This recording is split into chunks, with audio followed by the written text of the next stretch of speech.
세계적인 영성학자이면서 신학자인 리차드 포스트 박사님이 쓴 저서 돈, 이성, 권력이란 책에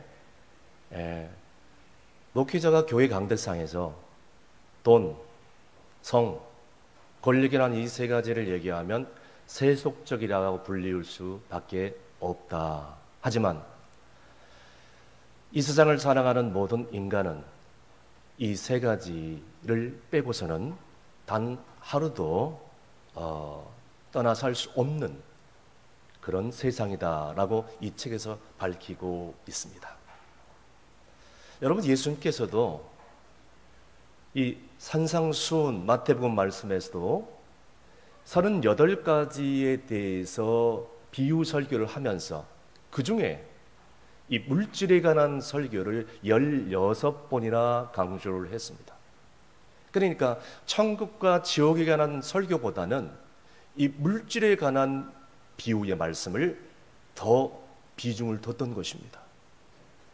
기도와 믿음에 대한 그런 구절을 보면요, 한 500가지가 신학 성경에 나오는데요, 그 중에 무려 4배 말씀에 관한 구절, 그리고 돈, 소유물에 관한 구절, 특히 이 물질에 관한 구절은 무려 믿음과 기도에 관한 구절보다 4배나 많은 2000개 정도의 성경 구절이 담겨져 있음을 보게 됩니다.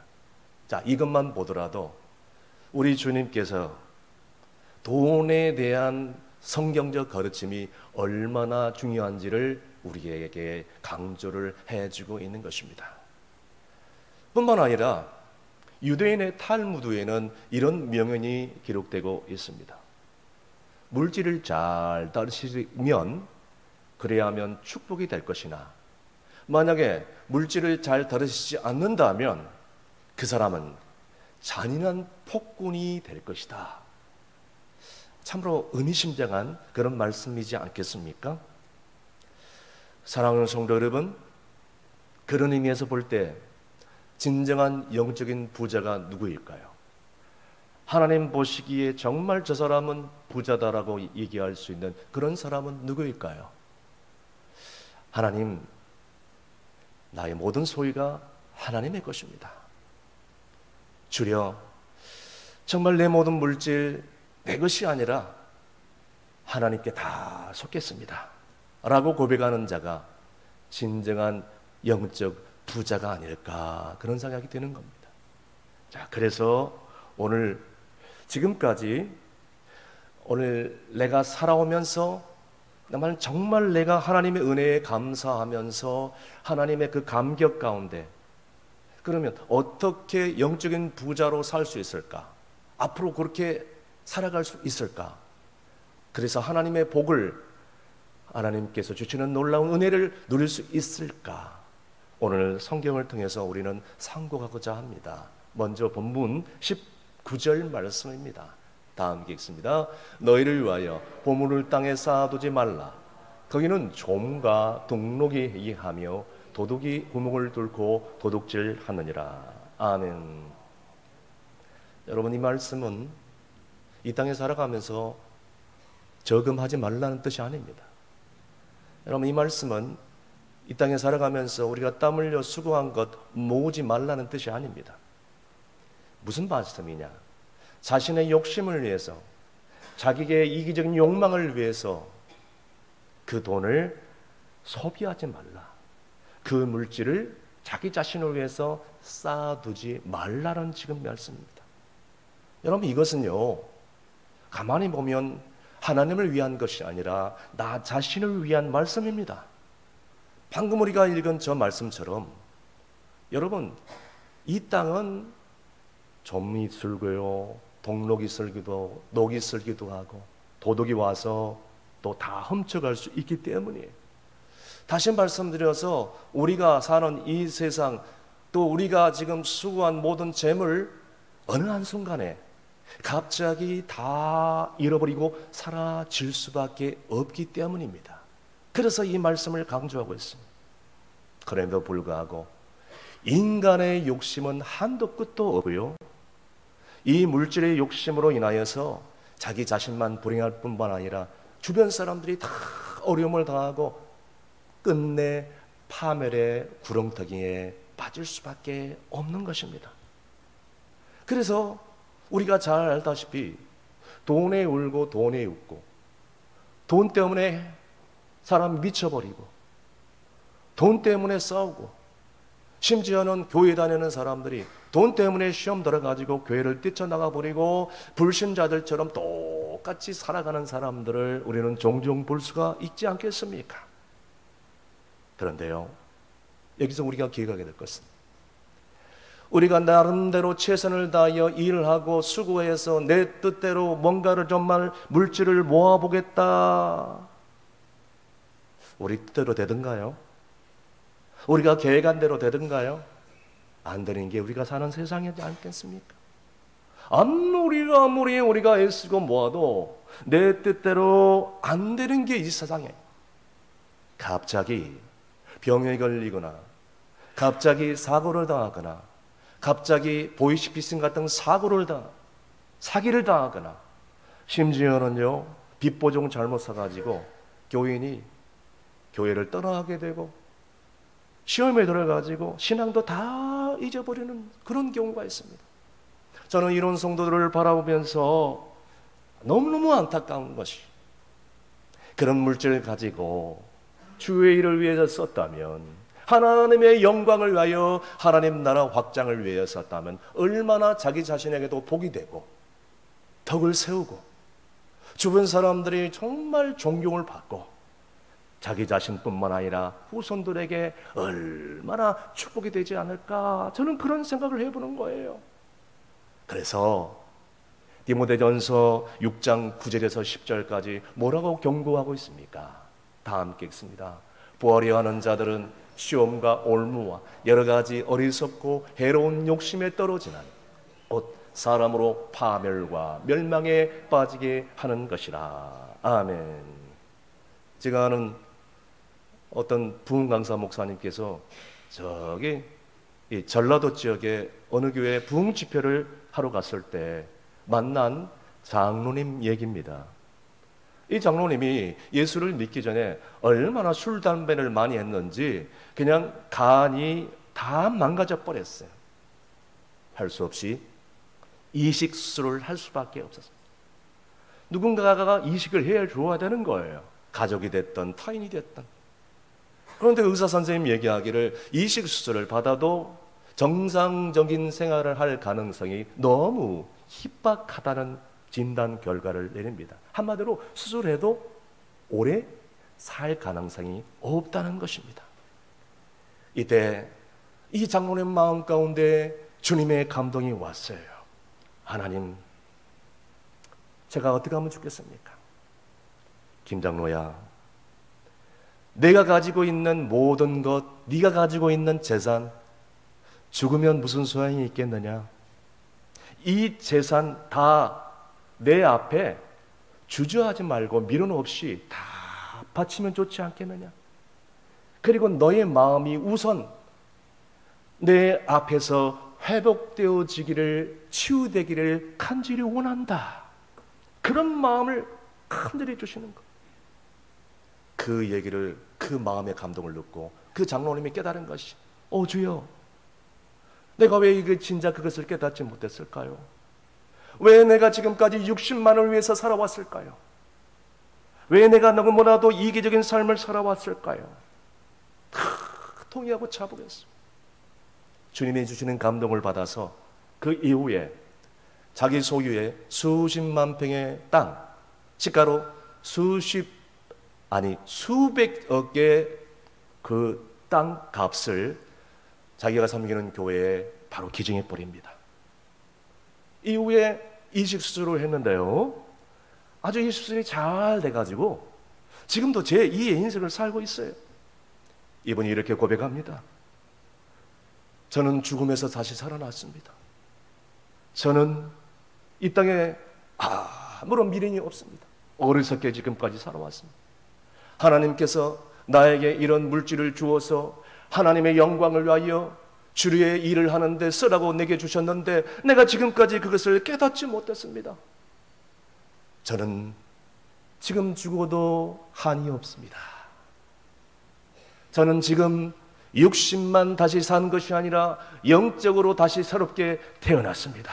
이제 하나님께 마음껏 바치고 고통받는 이웃을 위하여 죽어가는 영혼들을 위해서 내가 가진 것 바치게 되니 나는 너무너무 행복하고 감사할 뿐입니다. 할렐루야. 여러분, 지금까지 내가 세상의 욕심으로 이 땅에 물질만 쌓는 삶을 살았다면 오늘 하나님 내게 왜 이런 생명을 연장시켜 주셨습니까? 하나님 내게 왜 이런 복을 주셨습니까? 하나님 나를 통해 무엇을 하길 원하십니까? 오늘 하나님께 묻고 하나님께서 주시는 마음을 가지고 다시 한번 깨닫고 새롭게 되어지는 저와 여러분이 되시기를 간절히 바랍니다. 계속해서 본문 20절 말씀 다 함께 읽습니다. 오직 너희를 위하여 보물을 하늘에 쌓아두라. 거기는 좀이나 동룩이 해야 하지 못하며 도둑이 구멍을 뚫지도 못하고 도둑질도 못하느니라. 아멘. 우리 주님이 보물을 하늘에 쌓아두라고 말씀하시면서 거기에 그치지 않고 이제는 보물을 이제는 더 하나님의 영광을 위해서 땅에 쌓아두지 말고 천국을 위하여 하나님의 영광을 위하여 주님의 일을 하는데 더 적극적으로 쌓아두라고 지금 얘기를 하고 있는 것입니다. 여러분, 이건 역시 우리 자신을 위한 길이는 것을 우리는 알아야 됩니다. 여러분 보십시오. 하나님이 뭐가 없어가지고 하늘에 쌓아두라고 얘기합니까? 하늘에 뭐가 없어가지고 쌓아두라고 얘기합니까? 하나님이 거지여서 하늘에 쌓아두라고 얘기합니까? 아닙니다. 누구를 위하여? 우리 자신을 위해서 쌓아두라고 하는 것이. 왜냐하면 하늘은 여러분 점도 먹지 않고요, 녹이 슬지도 않고요, 도둑이 와가지고 해치지도 않고 빼앗지도 않기 때문에 너무너무 안전한 그런 곳이기 때문인 거예요. 그래서 말라기서 3장 10절 말씀에 우리에게 이렇게 명령하고 있습니다. 다 함께 읽습니다. 만군의 여호와가 이르노라. 너희의 온전한 11조를 창구에 들여 나의 집에 양식이 있게 하고 그것으로 나를 시험하여 내가 하늘문을 열고 너희에게 복을 쌓을 것이 없도록 붙지 아니하나 보라. 아멘. 여러분, 하나님께서 나를 시험해 보라고 하는 말씀을 구약 성경, 신약 성경을 통틀어서 바로 이 구절밖에 없을 겁니다. 제비 가서 한번 찾아보시길 바랍니다. 이런 구절이 있는지, 나를 시험해 보라는 구절이 있는지. 무슨 말씀이죠? 우리가 온전한 11조를 하나님께 드릴 때 그것이 하늘에 모여서 양식이 되게 하고 그것으로 인하여서 하나님이 너무너무 기뻐서 하늘문을 열어서 우리에게 복을 주시는데 그 복이 쌓을 것이 없도록 부으시지 않은지 너희가 시험해 보라라고 지금 얘기를 하고 있는 거예요. 다시 말씀드려서 우리는 이 온전한 11조를 드려 나 자신만을 위한 것이 아니라 주님을 위하여 어려운 고통당하는 이웃을 위해서 드려지는 삶이 바로 그것이 저 하늘에 복을 쌓아두는 삶이라고 얘기를 해주면서 하나님께서 그렇게 드려질 때 그 물질을 누구도 빼앗지 않고 해하지 않도록 하나님 자신이 지켜줄 뿐만 아니라 때가 되면 당대에 너희 자신에게 그리고 너희 후손들에게 믿음의 복으로 신령한 복으로 땅의 복으로 반드시 채워주시겠다 약속을 해주고 있는 것입니다. 여러분, 무엇보다도 나중에 이 땅에서 살아며 주님 앞에 1대1로 서게 될 때일 때 사랑하는 자야 네가 이 땅에 사는 동안 뭐하고 왔느냐 이렇게 물으신다면 어떤 이는 주님 나는 쇠가 빠지게 처자식만 위해서 고생하다가 왔습니다. 또 어떤 이는 주님 나는 정말로 먹고 살기 위해서 열심히 일만 하다가 나중에 결국 지쳐 쓰러져 병들어서 이곳에 왔나이다. 어떤지는 주님, 나는 그저 남편 뒷바라지만 하다가 남편 눈치만 살피다가 어느 날 갑자기 이렇게 되어서 주님 앞에 왔나이다. 또 어떤 사람은 주님, 아무 생각 없이 대충 살다가 나는 이렇게 주님 앞에 섰나이다. 죄송해서 어떨까요, 주여? 여러분, 이렇게 주님 앞에 선다면 주님께 받을 상이 무엇이 있겠어요? 안 그렇습니까? 목사이면서 시인이며 소설가인 벤 다이크란 목사님이 쓴 저서 대저택이라는 책에 이런 얘기가 나옵니다. 로마 시대에 한 부자가 죽어서 천국에 갔다고 합니다. 천국에 가보니까 천사가 와가지고 천국 구경을 시켜주는데 아주 의리의리한 대저택들이 얼마나 많이 보이는지, 천사가 정말 멋지고 화려한 저 저택으로 자기를 인도하는 거예요. 이 부자가 저 저택에는 누가 살까 너무너무 궁금한 거예요. 천사에게 물었습니다. 저 저택에는 누구의 것입니까? 누가 삽니까? 질문 잘했다. 저기 대저택은 너희 집에 살았던 너희의 종의 집이다. 그만 충격을 받아버린 것입니다. 이 부자는 은근히 이 충격을 좀 가라앉힌 채로, 그렇다면 내 종이 이 정도 대저택에 살면 나는 2배, 3배나 더 멋진 화려하고 럭셔리한 대저택으로 인도할 거야. 마음에 기대함을 가지고 천사님만 따라갔습니다. 내 집이 어디입니까? 그러면 그런데 다 쓰러져가는 오두막집을 보여주는 것이에요. 너희 집이다. 너무너무 화가 나가지고 천사에게 항의한 것입니다. 아니, 왜 내 종은 저렇게 화려한 대저택이고 나는 왜 이렇게 초라한 오두막살이 한 칸이에요? 이해가 안 돼요, 천사님. 그때 천사가 이렇게 얘기했습니다. 너희에게 보여준 모든 집은 너희가 이 땅에 사는 동안 드린 11조로 만들어진 집이다. 여러분, 부자의 종은 부자의 집에서 힘들고 가난하게 종사를 했지만 그 중에서도 정말 하루하루 품삯을 받아가지고 그 품삯을 모아 평생 죽는 순간까지 하나님 앞에 온전한 11조를 드렸던 것입니다.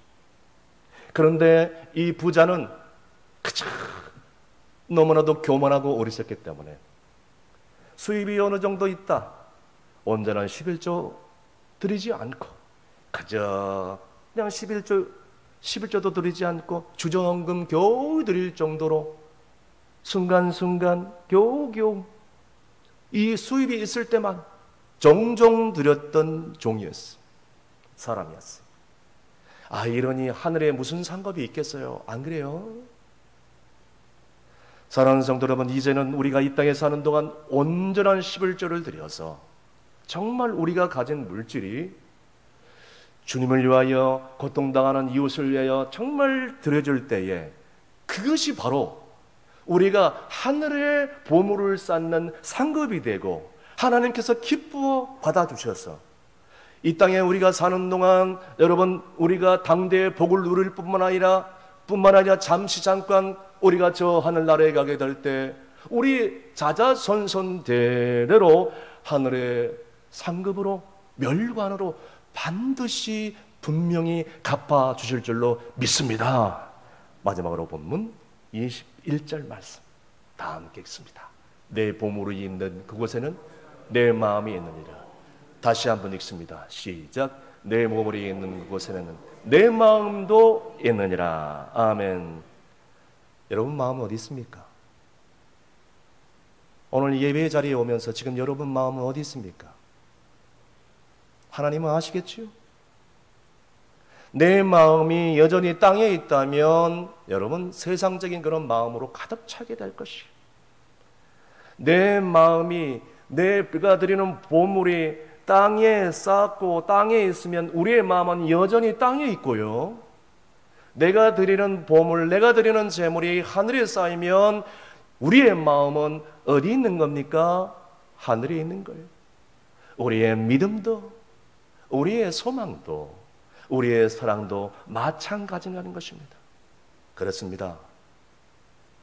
24절 말씀에는 그런 말씀이 나옵니다. 하나님과 재물을 겸하여 섬길 수 없느니라라는 말씀이 나옵니다.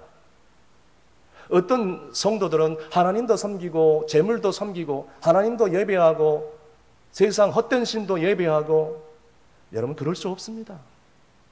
분명하게 24절 말씀에 하나님과 재물을 섬길 수 없다고 나갔습니다. 다시 말씀드려서 둘 중에 하나를 택해야 된다. 둘 다 택할 수 없어요. 사랑하는 성도 여러분, 그래서 정말로 정직하게 의미 있게 보람 있게 쓰는 사람, 그래서 믿음으로 사용하는 사람, 하나님 나라를 위해서 쓰는 사람이 돼야 되지 않겠어요? 그래야 하면 하나님께서는 우리의 믿음의 헌신을 다 기억해 주셨어. 하늘의 신령한 상으로 땅의 축복으로 여러분 여성에 갚아주지 못한다면 반드시 우리 자손들까지라도 천배 만배로 분명히 갚아주실 줄로 확실히 믿으실 수 있기를 바랍니다. 그래서 고린도후서 9장 6절에서 7절에 뭐라고 말씀하고 있습니까? 다 함께 읽습니다. 이것이 곧 적게 심는 자는 적게 거두고 많이 심는 자는 많이 거둔다 하는 말이로다. 각각 그 마음에 정한 대로 할 것이요 인색함으로나 억지로 하지 말지니 하나님은 즐겨내는 자를 사랑하시느니라. 아멘. 여러분, 우리가 기억해야 될 것이, 주님을 위하여 드려지면 내가 정말 못 먹고 못 살고 궁핍하고 손해를 볼 것 같지만 아닙니다. 주님이 뭐라고 얘기하십니까? 심는 대로 거두게 됩니다. 심지 않는데도 거두려고 하잖아요. 그건 놀부심보 아니겠어요? 그건 세상의 원리도 마찬가지예요. 왜 하나님 나라를 위해서 심어야 되는지 아세요? 이 세상에서 심는 것은 불안하기 때문에, 안정되지 못하기 때문이에요. 지난 상례기념 주일에 고향 친구 부부가들이 저희 교회 찾아와서 함께 예배를 드렸습니다. 저쪽에서 터져서 뒤에서 함께 예배를 드렸어요. 그 중에 서울의 63빌딩에 하나생명의 부장으로 있는 친구 하나가 주식에 미쳐가지고 잘 나갈 때, 수입이 많을 때 주식에 투자를 해버렸어요. 그런데 한꺼번에 망해버리고 만 것입니다. 여러분, 이 일로 인하여 부부가 사느냐 마느냐 가정에 파탄의 위기가 왔어요. 이 친구 부부를 위하여 또 목회자인 친구가 얼마나 기도를 안 했겠어요. 권면하고 충고도 해주고 하나님께 돌아와서 회개하고 통회하라고, 헛되고 헛된 것에 투자하지 말고 하나님께 투자하고 하나님 앞에 엎드려 예배드리라고.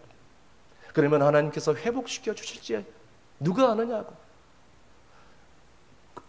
지금은 아주 별 이상 없이 지금 잘 살고 있는데요. 사랑하는 성도 여러분, 세상의 투자는 얼마나 불안한지 몰라요. 실패할 때가 얼마나 많은지 몰라요. 그런데 하나님의 영광을 위하여 주의 일을 하는데 영적인 투자는 달라요. 왜? 하나님께서 주인이 되셨잖아요. 심는 대로 거두는 게 하나님 나라의 법칙인 줄로 믿습니다. 심지도 않았는데 뭘 기적이 일어나고 응답이 일어나고, 심지도 않는데 역사가 일어나고. 제가 말씀드렸잖아요. 하나님 나라는 공짜가 없다고. 이건 놀부심보라고. 적게 심는 자는 적게 거두게 되고 많이 심는 자는 많이 거두게 되는 것이 하나님 나라의 법칙이라는 것을 깨닫고, 하나님께서는 반드시 정말 많이 심는 자의 그의 자손들에게 찾아가서 천배만배로 하나님께서 다 갚아주시고 자자손손 후대 다 잘되게 하나님 나라를 위하여 귀하게 쓰임받는 일꾼으로 복내려줄 줄로 분명히 믿습니다. 제가 아는 여집사님이 지금 권사님이 되셨는데요, 남편이 공사장에서 일하다가 사고로 인해서 세상을 떠나버렸습니다. 남편을 잃고 얼마나 마음이 아픈지 저는 그 장례식에 참여하면서 정말 남편을 잃은 이 아내의 마음이 이런 건가? 그것도 불의의 사고로. 회사에서 보상금이 나왔어요. 그 보상금을 받아서 이 집사님이 살아야 되니까 그 인근에 있는 작은 상가를 구매를 했어요. 매매를 했어요. 그래서 장사하려고 분양을 받은 건데 그때 마침 교회가 건축에 들어가는 그런 시즌이었습니다. 그래서 교회 건축 작정 그런 시절이었어요.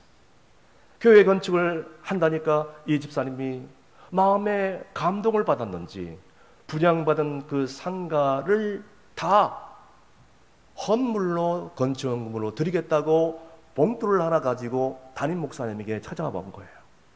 아니, 담임 목사님이 너무너무 부담스러운 거예요. 이 집사님의 그 사정을 잘 알잖아요. 집사님, 아니 남편의 생명과 같은 그런 보상금으로 받은 그 돈을, 그 상가를 꼭 교회 건축을 위해서 바쳐야만 하겠습니까? 그때 집사님이 주저하지 않고, 목사님, 내가 그 상가를 하나님께 바쳐야 남편의 그 죽음이 헛되지 않지 않겠습니까? 제 마음에 주님의 감동이 일어나서 이렇게 전하는 마음으로 드리게 되는 것입니다. 저도 기쁨으로 바치는 것이니, 누가 시켜서 하는 것이 아니니 하나님께 드리고자 합니다. 목사님, 절대로 부담 갖지 마시고 저를 위해서 기도해 주세요. 아니, 담임 목사님이 이걸 봉투를 받고 뭐 이렇게 받아야 되는가 말아야 되는가 기도해 달라고 하니 축복 기도를 하는데 정말 눈물 없이는 기도할 수밖에 없었다고 합니다. 하나님 아버지, 남편을 불의의 사고로 잃어버리고 받은 보상금을 교회가 건축한다 하는데 건축원금으로 드리는 겁니다. 바치겠다고 하는 이 집사님의 마음을 주님 아시지요? 부디 이 집사님의 마음을 헤아려 주셨어. 저 하늘의 상급으로 땅의 복으로 반드시 자손들에게 천배 만배로 갚아 주시옵소서. 눈물로 가지 기도하지 않을 수밖에 없었다고 합니다. 하나님께서 주의정이 그렇게 기도하는데 응답하셨는지 자녀들이 다 결혼도 잘하게 되고요, 믿음 신앙생활을 잘하게 되고, 직분도 받게 되고, 사업을 하는데 사업도 번창하게 되고, 자녀들 나가지고 승승장구하고, 할렐루야, 할렐루야. 하나님께서 이렇게 복을 주시는 것입니다. 말씀에 결론을 내립니다. 사랑하는 성도 여러분, 우리의 인생 언제 떠날 줄 모릅니다. 내일도 기약할 수 없는 안개와 같은 인생 아니겠습니까? 누가 10년 뒤, 20년 뒤를 기억합니까? 내일도 모르는 인생인데. 사랑하는 성도 여러분, 하나님께서 갑작스럽게 나를 부르신다면 나는 이 세상의 모든 쥐고 있던 것 다 내려놓고 빈손으로 왔으니 빈손으로 가는 게 인생 아니겠어요? 그런데 우리에게 베풀어 주신 하나님의 은혜와 축복에 감사하면서 더 이상 내 육신의 욕망과 욕심의 종이 되지 않고 보물을 땅에 쌓아두지 않고 재물을 하늘에 쌓아두어서 하나님께서 감사하고 감동이 되어서 하늘문을 여셔서 우리 당대뿐만 아니라 우리 자자자손 대대로 믿음으로 사용할 수 있을 때 하나님께서는 우리 여생뿐만 아니라 우리 자자손손대로 천배 만배로 반드시 갚아 주실 줄로 믿는 이 믿음이 여러분 가운데 있기를 주의 이름으로 축원합니다. 기도하시겠습니다. 충성교회를 사랑하시는 하나님 아버지, 지난 75년의 역사 속에서도 충성교회를 눈동자같이 지켜 보여주시고 여기까지 인도하신 에베네셀의 하나님, 진심으로 감사를 드리옵나이다.